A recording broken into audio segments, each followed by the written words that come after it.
धन्यवाद सर, आपने मौका दिया, यह हमारा भाग्य है। सभी हमारे मंचासीन संरक्षक, अग्रज, पदाधिकारी एवं साथीगण, पंडाल में उपस्थित हमारे बंधु, माताएं और बहनें, मैं 5 मिनट का समय लूंगा। सबसे पहले सीधे चर्चा पर आता हूं। स्वागत और सम्मान हो चुका है, मैं सबका एक बार फिर से अंतर्गत सम्मान करता हूं। पहली बात संगठन है, मैं यहाँ अखिल भारतीय राष्ट्रीय महासंघ में आया हूं, हम सब आए हैं। संगठन क्या है? किसी भी संस्था की, किसी भी समाज की एक पहचान होती है। अब मैं अखिल भारतीय पर बात कर रहा हूं, वैश्वार महासंघ मेरी पहचान है और गर्व से मुझे कहना चाहिए कि वैश्वार महासंघ मेरी पहचान है। अभी मैं अध्यक्ष जी को, पूर्व अध्यक्ष जी को भी दिखाया था। अभी हमारा मोटो एक शब्द होना चाहिए। मैंने बंधुत्व, न्याय और उन्नत 3 शब्द मैंने दिया था, इस पर विचार किया जाए, क्योंकि बंधुत्व और भाईचारा जब एक रहेगा तो निश्चित रूप से हम सब एक रहेंगे और एक मंच पर, एक बैनर के तले काम करेंगे। दूसरा होता है ध्वज। कल से ध्वज पर मंथन हुआ और आज ध्वज आपके सामने है। हमारे महासंघ का यह ध्वज हमारा सिंबल है, हमारा प्रतीक है, हमारा स्वाभिमान है, हमारा मान है, अभिमान है। हमें इसकी भी रक्षा करनी है। जैसे हम राष्ट्र का ध्वज देखते हैं, वैसे यह समाज का ध्वज है। मित्रों, हमें यह सोचना जरूरी है कि हम संगठन में किस उद्देश्य से जुड़ते हैं, क्यों जुड़ते हैं। तो जैसा कि लिखा हुआ है, सामाजिक एकता, भाईचारा और एकता ये कब होगी? जब हम आपसी वैमनस्यता को त्याग कर आपस में सहयोग की भावना रखेंगे। कोई भी संगठन बनता है तो सबसे बड़ी बात समाज सुधार की होती है। जैसा सभी लोगों ने बताया, तो समाज सुधार का मतलब जो भी बुराइयां हैं, अभी जैसे कई लोगों ने दहेज प्रथा, बाल विवाह, नशाखोरी और चरित्र निर्माण की बात कही। मैं भी मानता हूं कि हमारे समाज में ये सब हैं। इस पर भी हमें विचार करना है कि नशाखोरी, बाल विवाह, चरित्रहीनता और दहेज जैसे मुद्दों पर मंथन करने की जरूरत है। खासकर जो लोग अपेक्षा रखते हैं उनको मैं सुझाव देता हूं कि इस पर विचार करें कि हम क्या कर रहे हैं। शिक्षा का प्रचार होना बहुत जरूरी है हमारे समाज में।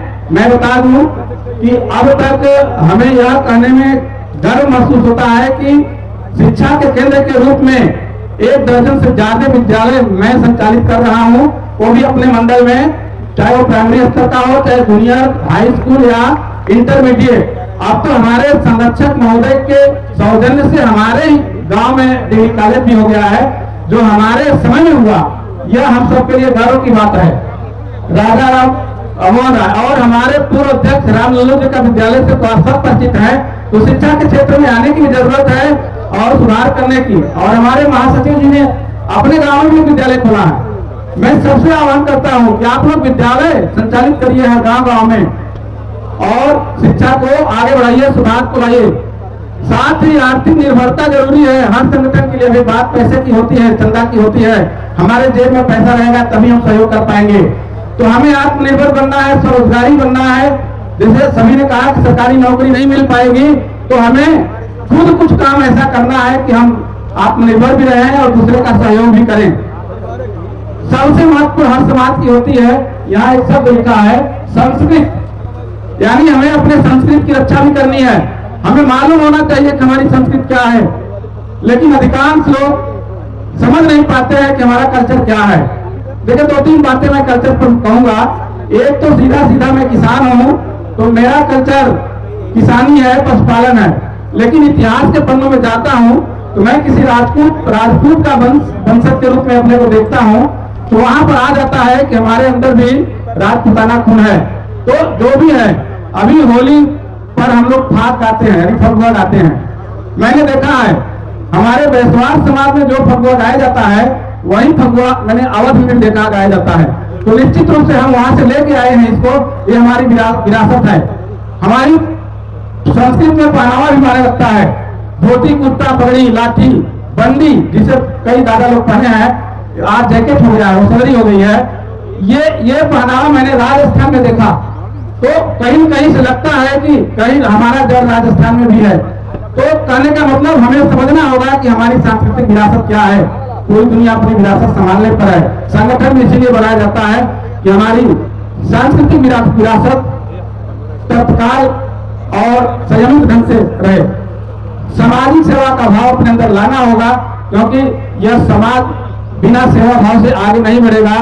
और अभी जैसे कहा गया कि सबको नेतृत्व करना है, जिले में, ब्लॉक में, तो नेतृत्व करने के लिए आपको आगे आना पड़ेगा। अगर आप आगे नहीं आते हैं तो आप अपने समाज को पीछे ढकेल रहे हैं।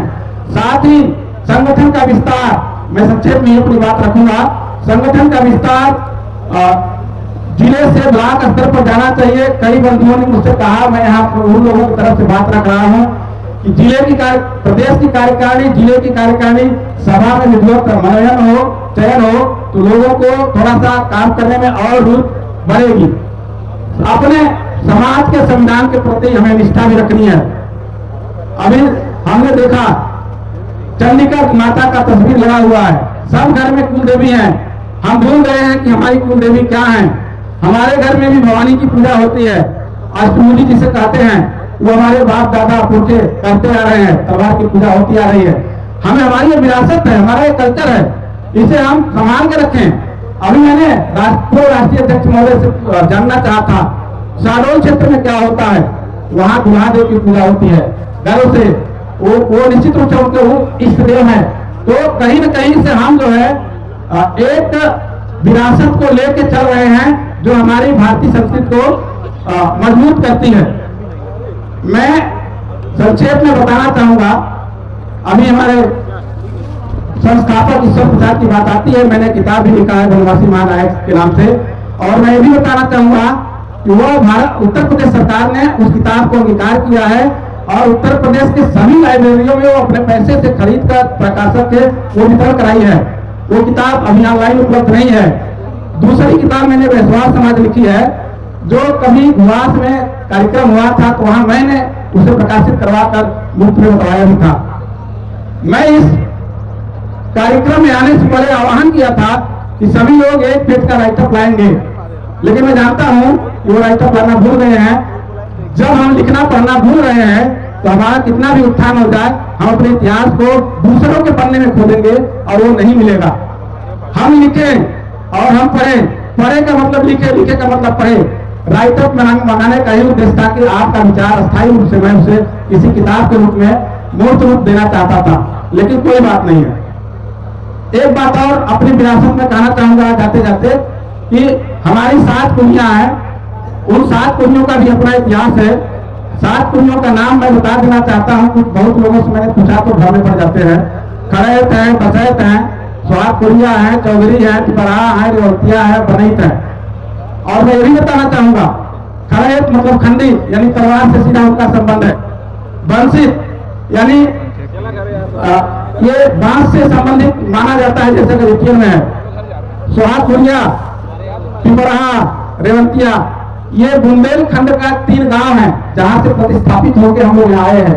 इतिहास जानना जरूरी है। जब आप पूछ नहीं लेंगे, कोई बताने वाला रहेगा नहीं, आने वाले समय में सबकी सांसें बंद हो जाएंगी। मैंने कल शाम को सर्च किया तो मैं पाया कि वैश्वास समाज सूर्यवंशी है और अत्रि गोत्र है।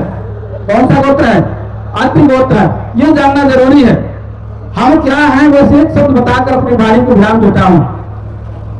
हम वास्तव में शासक या राजपूत कहिए या ये जमींदार जो होते हैं अंग्रेजों के जमाने में, वो हैं। आज भी हम कहीं भीख नहीं मांगते हैं। आज भी हम जो है पौनी प्रजा जिसे कहते हैं, पौनी प्रजा रखते हैं।